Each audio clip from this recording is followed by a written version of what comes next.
Santos. Purihin ang Diyos, mga minamahal. Tayo po'y tumayo na panandalian, mga minamahal, sa pagaling kaligtasan natin mga ngaral sa ating beloved ko preacher, Brother Joey Mancera.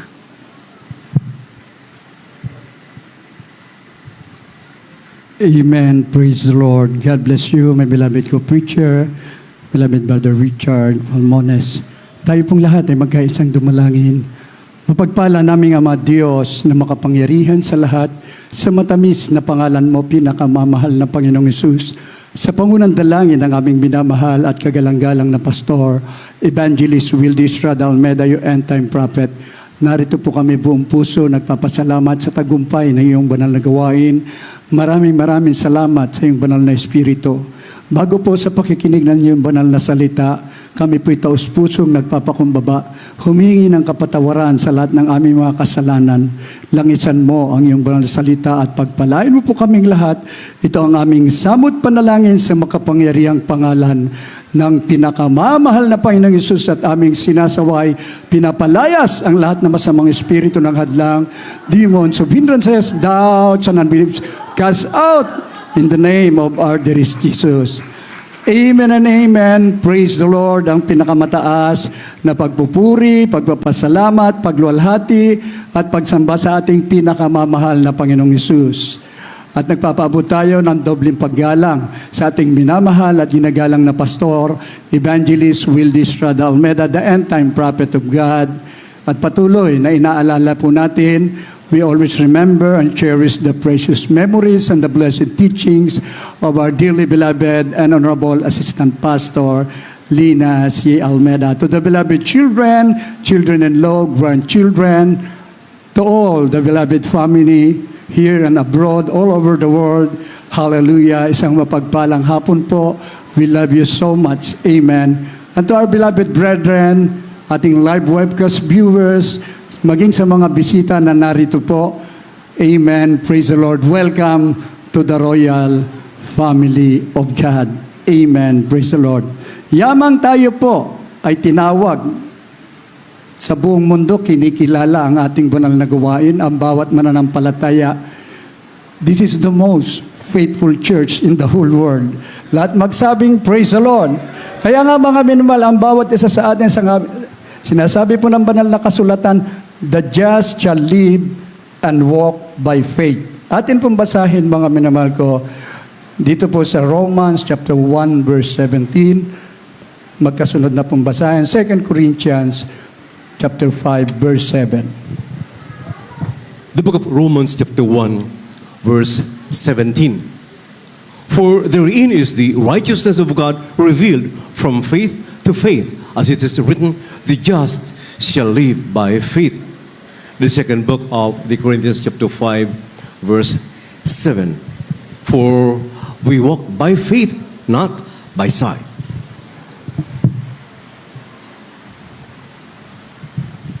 Mga taga-Roma, Kapitulo 1, versikulo 17. Sapagkat dito sa katwiran ng Diyos ay nahayag mula sa pananampalataya hanggang sa pananampalataya, gaya ng nasusulat, ngunit ang ganap ay nabubuhay sa pamagitan ng pananampalataya. Dito po sa 2 Korinto Kapitulo 5, talatay 7. Sapagkat nagsisilakad kami sa pamagitan ng pananampalataya, hindi sa pamagitan ng paningin. Amen. Praise the Lord. Dito po itinuro sa atin ng tunay na lingkod ng Diyos, propeta sa ating kapanahunan, yung karunungan. Na sa magitan ng pananampalataya, wala pong imposible sa Diyos. Going 49 years na po tayo at talagang lumalago po ang banal na iglesia. Marami po ang nakokonverte, maging iba't ibang mga lahi sa iba't ibang panig ng mundo. Lahat magsabing praise the Lord.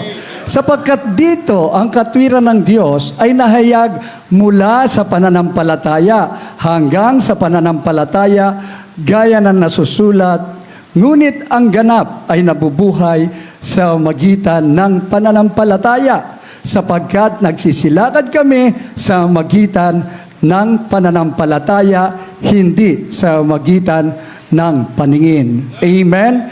Praise the Lord. Kaya mga minamahal, natupad at patuloy na natutupad na ang Diyos ay tapat sa kanyang pangako doon sa mga tunay na mananampalataya. Mga 15 years na talagang dumanas po ng trials ang beloved family, pero they move on para po sa ebanghelyo ng kaligtasan. Pagkatapos nun, sinabi ng ating dearly beloved parents in the Lord, pagkatapos ng pagsubok, bubuhos ang pagpapala. Lahat magsabing, praise the Lord. Kaya tayo po, lahat po tayo na mananampalataya na tinawag sa banal na gawain na ito, tinawag sa lahat, sa anumang kapamaraanan, sa magitan ng radio program, TV program, sa magitan ng mga krusada, sa magitan ng individual na pag-anyaya po sa inyo, lahat tayo ay totoong pinagpalang lubos ng ating pinakamamahal na Panginoong Hesus. Kaya tayo po, sabi nga ko, anong puno, siya rin ang bunga. Nagkaroon tayo ng lubos na pananampalataya. Hindi natin tinitingnan. Sabi, yung iba kasi ang katwiran, to see is to believe. Dito po ang pamantayan natin, mga minamahal ko, we will believe first and we will see the great miracles of our loving dearest Jesus Christ. At totoo po, pag yan ay naganap sa iyo, naniwala ka, sumampalataya ka sa ating mahal na Panginoon, darating yung mga bagay na sasabihin mong kamangha-mangha, ngunit talagang tapat ang Diyos. Kaya doon ka lalong iibig sa ating pinakamamahal na Panginoon. Kaya minsan dumarating sa atin yung tayo natatakot, ngunit tinuruan tayong maging matapang. Ang sabi ng banal na kasulatan, sa panahong ako'y matakot, aking ilagak ang aking tiwala sa iyo. Na sa ating pagtitiwala, mga minamahal ko, yung disgrasya nawawala. Ang pumapalit ay ang grasya ng Diyos. Amen? Praise the Lord. Kaya nga mga minamahal, ang kaisipan, ang pag-iisip ng Diyos, hindi natin pag-iisip. Kung anong kalooban ng ating pinakamamahal na Panginoon, siya ang masusunod, mga minamahal ko. From the book of the prophet Isaiah chapter 55, verse 8. Amen. Isaiah chapter 55, verse 8. For my thoughts are not your thoughts, neither are your ways my ways, saith the Lord.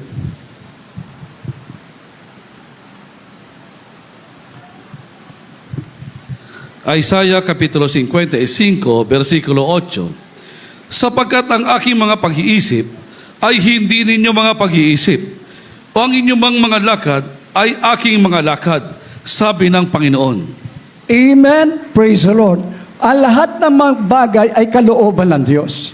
Maaring pagsubok yan, mga minamahal ko, nakaharapin mo, pero hindi ka nag-aalala eh.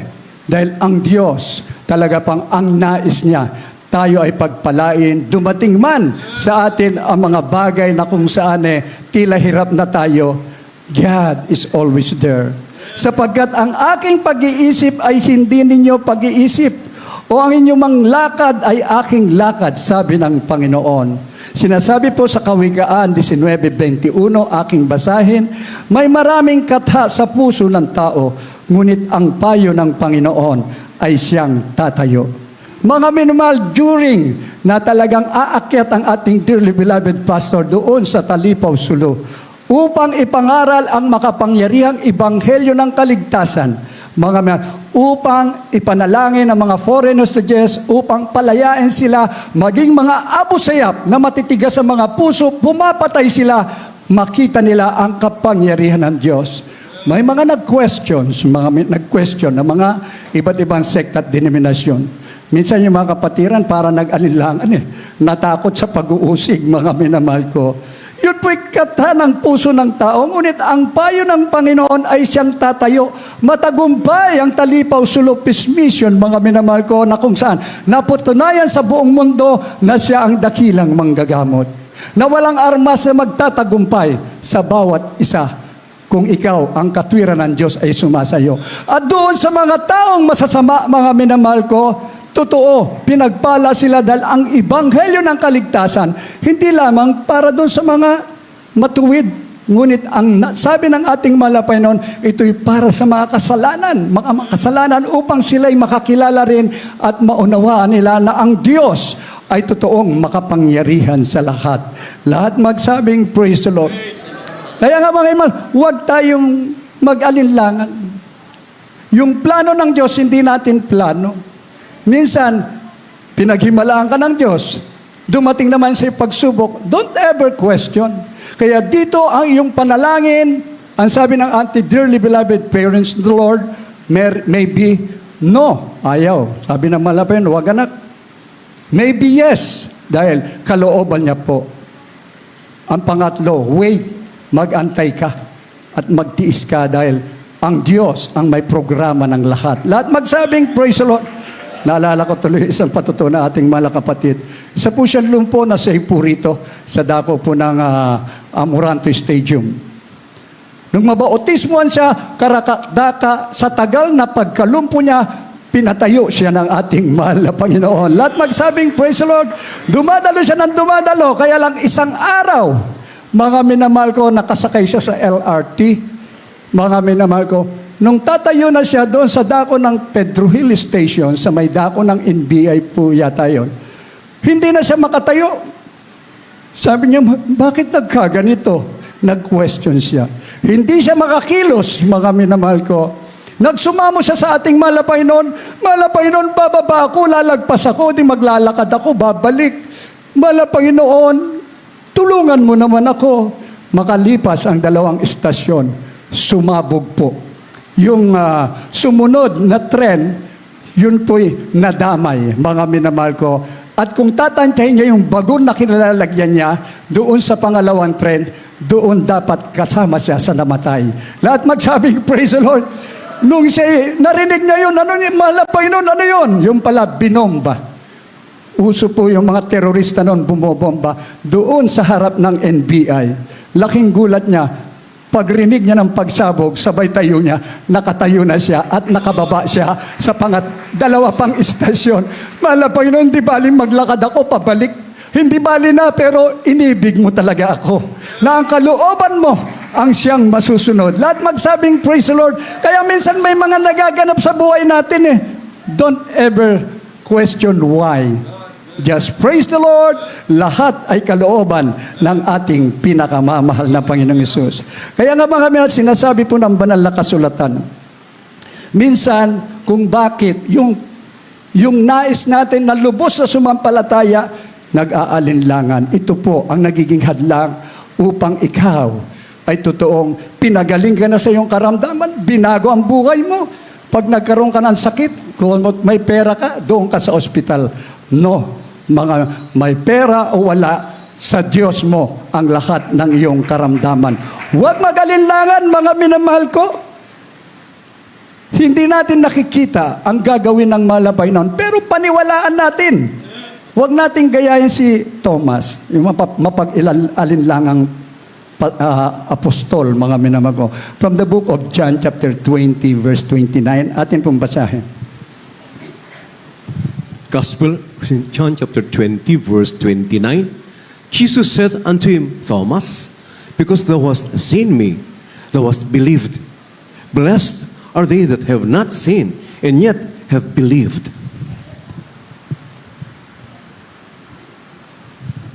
Juan Kapitulo 20, versikulo 29. Sinabi sa kanya ni Jesus, sapagkat ako'y nakita mo, ay sumampalataya ka. Mapapalad yung hindi nakakita, at gayon may nagsisampalataya. Amen. Praise the Lord. Ayaw maniwala ni Thomas. Parang hindi ako naniniwala na nabuhay na maguli ang ating mahal na Panginoon. Nagpakita sa kanya ang ating pinakamamahal na Panginoon, ipinakita.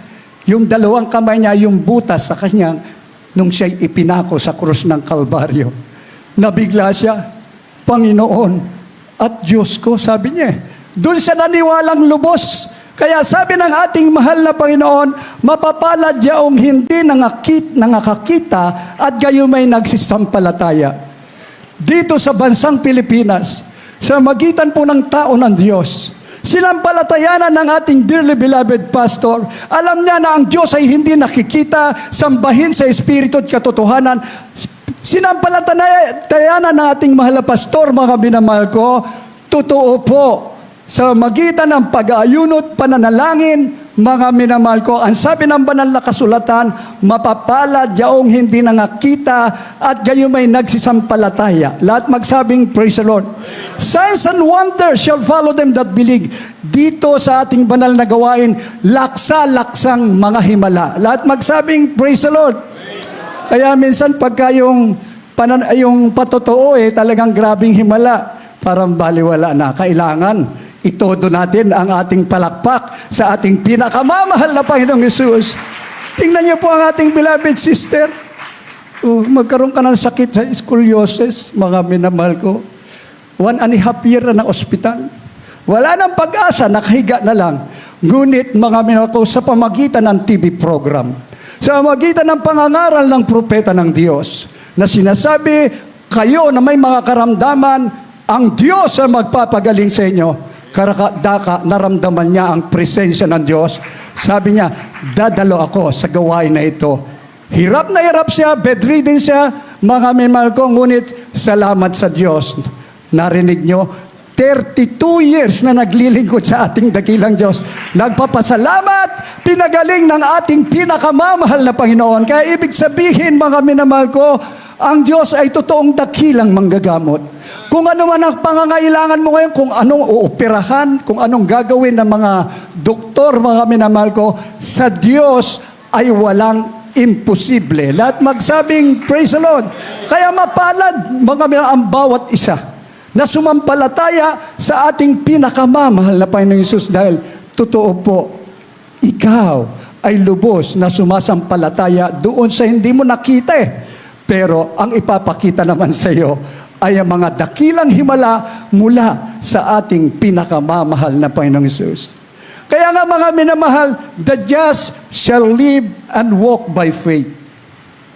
Si Apostol Pablo, isang mag-uusig, mga minamahal ko, grabe ang kanyang persecution na ginagawa sa mga Kristiyano, pinapapatay niya. Ngunit isang araw, tinawag siya sa himalang kapamaraanan. Sabi nga, ako ang pangulo ng mga makasalanan, ngunit kinahabagan ako ng Diyos. Kung ano pamantayan niya, nagmula nung siya'y makakilala sa ating dakilang Diyos na buhay, mga minamahal ko, totoo po, pinanindigan niya. Ganon din ang pamantayan ng ating dearly beloved parents in the Lord and the beloved children. Ito ang kinabubuhay natin sa laman, mga minamahal ko, sa pananampalataya sa anak ng Diyos na sa atin ay umibig at ibinigay ang kanyang sarili ng dahil sa atin. Galatians chapter 2 verse 20, atin pong basahin. The book of Galatians chapter 2 verse 20. I am crucified with Christ. Nevertheless I live, yet not I, but Christ liveth in me. In the life which I now live in the flesh, I live by the faith of the Son of God, who loved me and gave himself for me.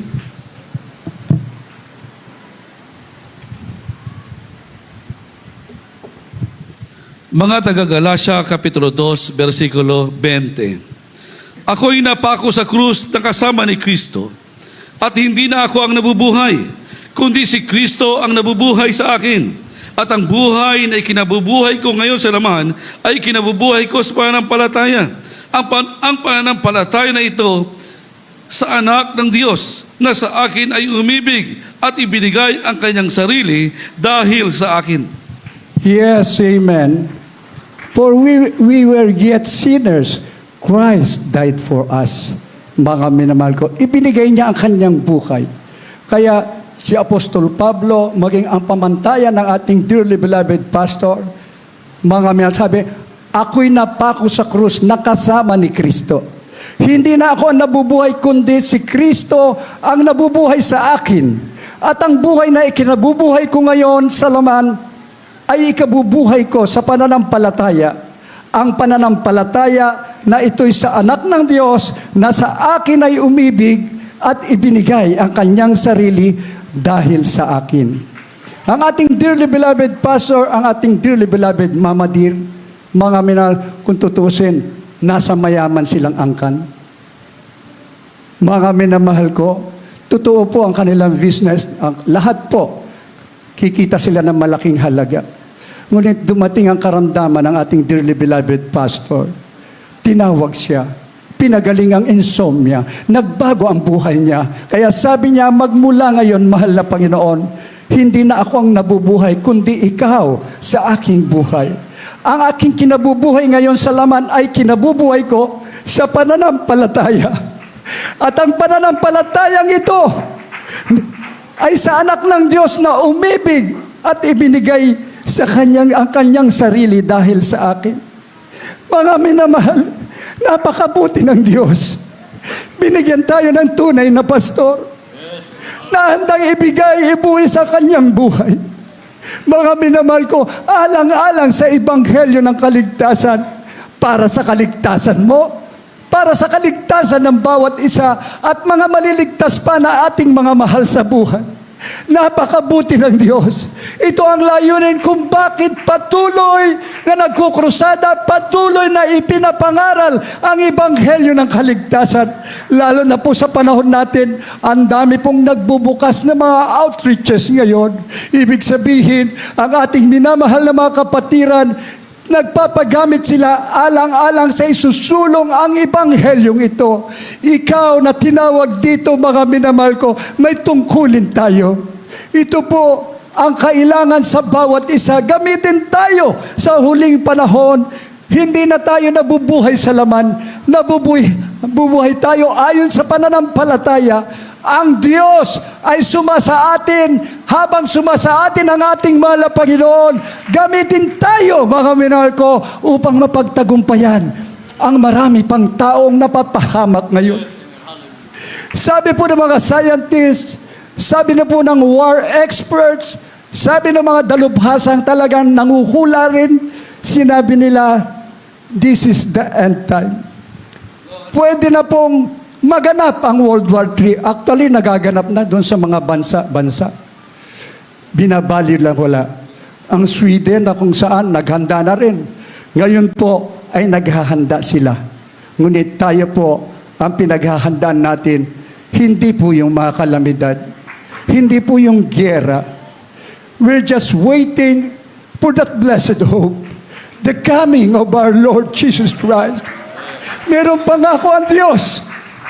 Huwag tayo magulubihanan, mga minamahal ko. Patuloy tayo na maglingkod ng buong katapatan at tapat ang Diyos sa kanyang pangako. From the book of James chapter 1 verse 12 sa ating huling talata. The book of James chapter 1 verse 12. Blessed is the man that endureth temptation, for when he is tried, he shall receive the crown of life which the Lord hath promised to them that love Him. Santiago Kapitulo 1, versikulo 12. Mapalad ang taong nagtitiis ng tukso sa pagkasubok sa kanya. Siya'y tatanggap ng putong ng buhay na ipinangako ng Panginoon sa mga nagsisibig sa kanya. Amen. Praise the Lord.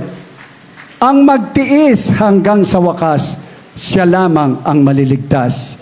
Ibig sabihin, magtitiis ka, dumating man ang mga pagsubok, mga minamahal ko. Yung mga tukso, this is a part of our Christian life. Kung paano ang pinakamamahal na Panginoon Hesus ipinako sa krus ng Kalbaryo, buhay ang kanyang inilaan nung siya'y nagkatawang tao.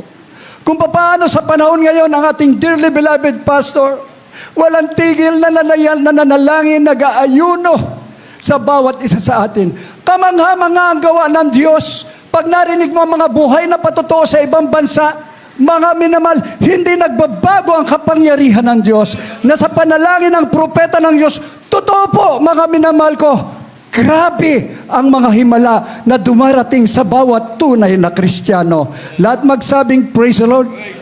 Mapapalad ang taong nagtitiis ng tukso sapagkat pagkasubok sa kanya, siya'y tatanggap ng putong ng buhay na ipinangako ng Panginoon sa mga nagsisiibig sa kanya. Kaya pag may nagtanong, sinong ayaw ng pagsubok? Talagang ayaw natin, pero mararanasan natin. Lahat magsabing, praise the Lord. This is a part of our life, mga minamahal ko. Ngunit kung walang pagsubok, Paano tataas ang iyong pananampalataya? Minsan hindi na ka napakinggan. Iniisip mo, tila lumalakad naman ako ayon sa kalooban ng Diyos, pero hindi ba tumutugon ng Diyos? Just wait, sabi ng ating mahal na Panginoon.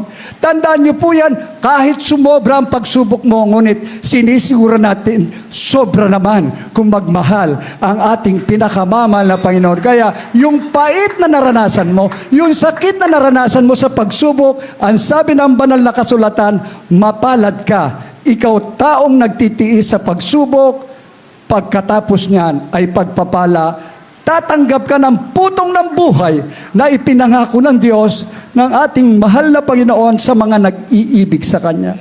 Mga the crown of life. Huwag tayong magalumihanan sa huling panahon.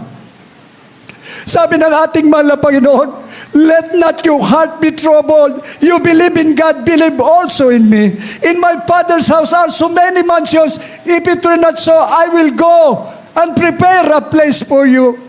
And if I go up and prepare a place for you, I will come again and receive you unto myself, that where I am, there ye may be also. Yun ang pinaka-final.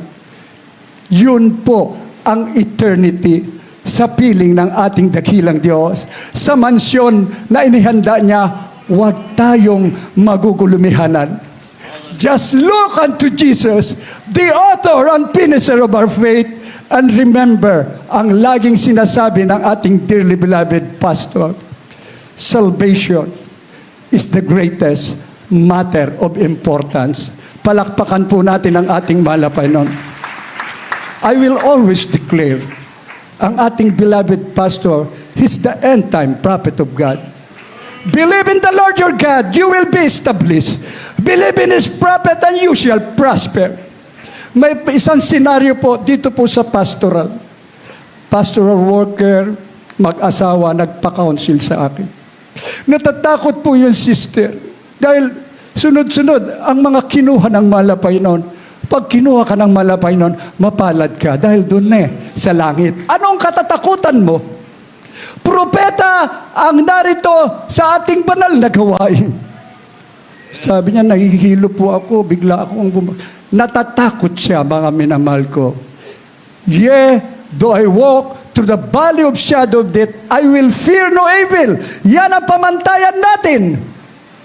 Sabi ko, ilang taon na ba kayo nagsasama? 3 years na po. Nandito kayo sa powerhouse, huwag kayo maaliglangan, ha? Sige, sa panalangin ng propeta ng Diyos, through the prayer of our dearly beloved pastor, pumunta ka sa OB-GYN, magpa-check up ka, magpa-pregnancy test ka, buntis ka. Yun ang pananampalataya ko Kailangan yun din ang pananampalataya mo. Lumipat ang ilang sumunod na linggo. Nagpa-check up po ang ating beloved sister. Actually, inaanak ko sila sa kasal. Nagpa-check up ko, pregnancy test po. Siya po ay buntis. Nanganak ng malusog na anak.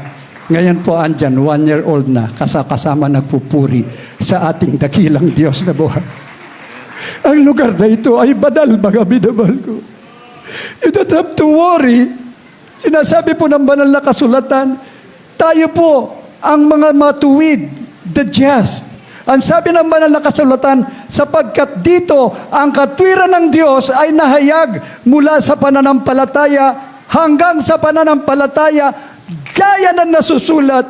Ngunit ang mga ganap, mabubuhay sa magitan ng pananampalataya, sapagkat hindi tayo nagsisilakad, sapagkat tayong lahat ay nagsisilakad, mga minamahal ko, hindi sa magitan ng paningin. Tayo po, sapagkat nagsisilakad tayo sa magitan ng pananampalataya, hindi sa magitan ng paningin. Alam natin na bawat panalangin natin, God will answer all our prayers. Amen. Palakpakan po natin ang ating pinakamamahal na Panginoon. Kaya sa lahat po, kami nananawagan, maging sa mga mananampalataya na minsan nag-aalilangan pa. Yung iba nalalamig, may panahon pa ba para tumalikod? Tandaan niyo yan. Pag tumalikod ka sa banal na gawain, Ikaw din na nagpahabak sa iyong sarili. Ngunit kung mananatili ka, lalakad ka ayon sa pananampalataya, magantay na lang tayo. Ang pangako ng Diyos ay ang buhay na walang hanggan. Tayo pong lahat ay umawit sa ating pinakamamahal na Panginoon.